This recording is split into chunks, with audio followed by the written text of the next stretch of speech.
Good morning. How are you? I hope you're doing well. So, I wanted to talk about today a little bit about the disabled part of my life. So, my name is Gala. I am a disabled mother and artist and a teacher. And I like to talk about all those things on this channel. And so, the disabled part, well, that grew in awareness from childhood. I have an Ehlers Danlos syndrome, a genetic condition that causes me to have widespread pain and frequent injuries for no reason. And one of the things that's really difficult for me is to actually take care of myself medically, because of all the gaslighting in my childhood, where all of my injuries and pain was dismissed as temporary, faking, exaggeration, laziness, because the doctors had no explanation, so my parents had no explanation, so it became a problem with me. And it took me many years to fight that and be like, no, my pain is real, and to get a diagnosis in my 40s. And now I'm in my 50s, but I'm still dealing with the aftermath of all of that gaslighting that happened throughout my growing up years and my early 20s.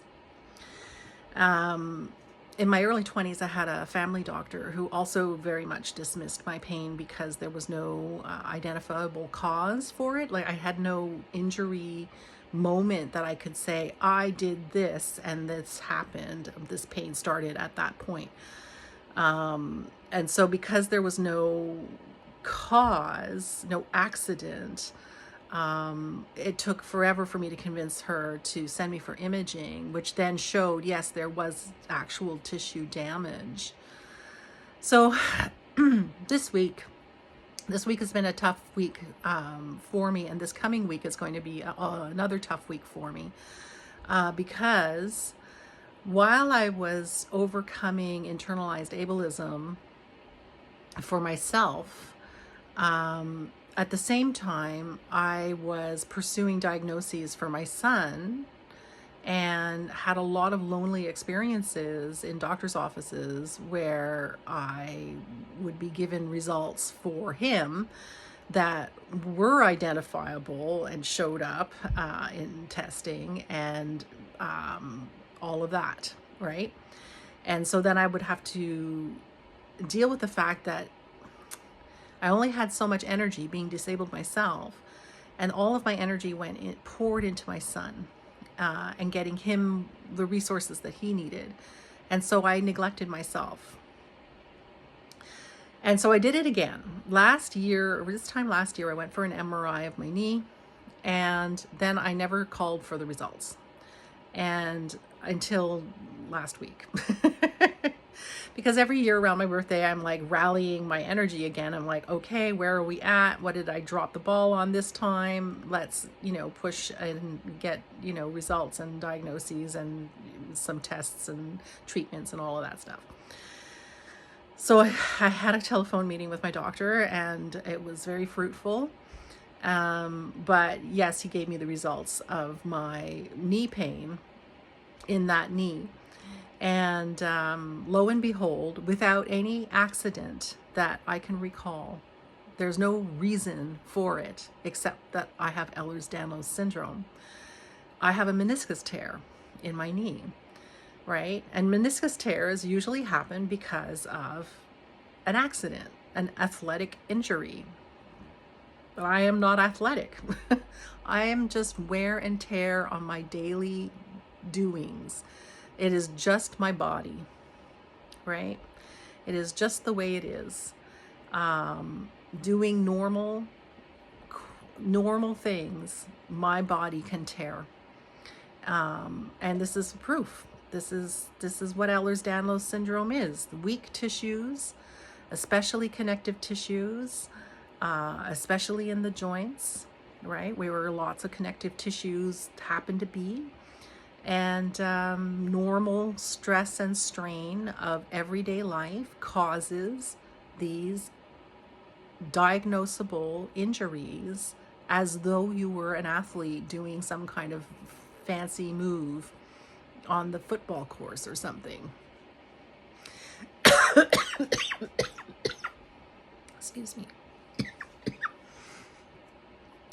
All right, so the result of that is that I'm going to be getting some injections into both knees, because at least my physician understands and believes me when I say it's not just the one knee, it's both knees that hurt. And so he's like, well, if they hurt the same way and you have some Baker's cysts in the back of both knees, then you know what that feels like. So we're going to just trust that your left knee is just as bad as your right knee and send you in for the injections anyway, without having to do that extra step of imaging the left knee right away. So that's good. But of course, when it rains, it pours, right? And so my eldest son, the one who's constantly has distracted me throughout my 20s from my own health because I was looking after his, he's having a health issue as well at the same time. And so I've got several appointments for him lined up for this week to get to the bottom of that. And, it is possibly going to be an ongoing health issue for a little while. So we'll see. But he requires a biopsy of his thyroid.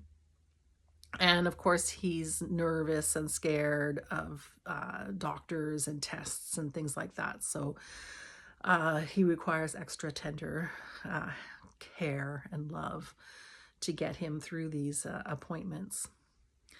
And I realize that he needs all of this attention and care and planning and love, and so do I. So do I.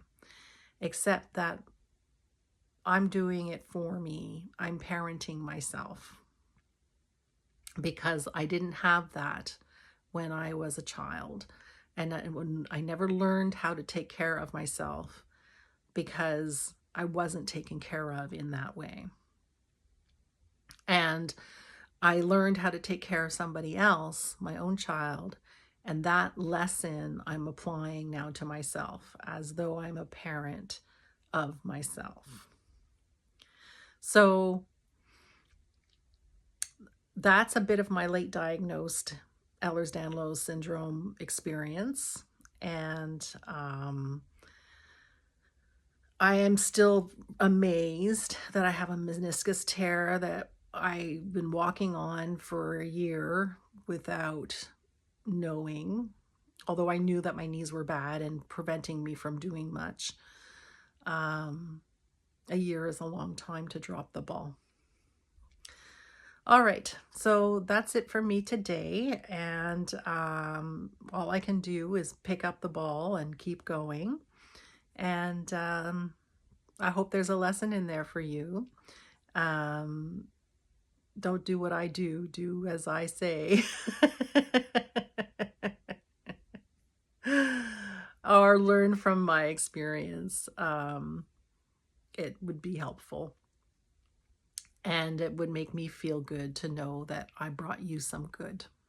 All right. So take care of yourself. I love you lots, and I'll talk to you another time. Bye now.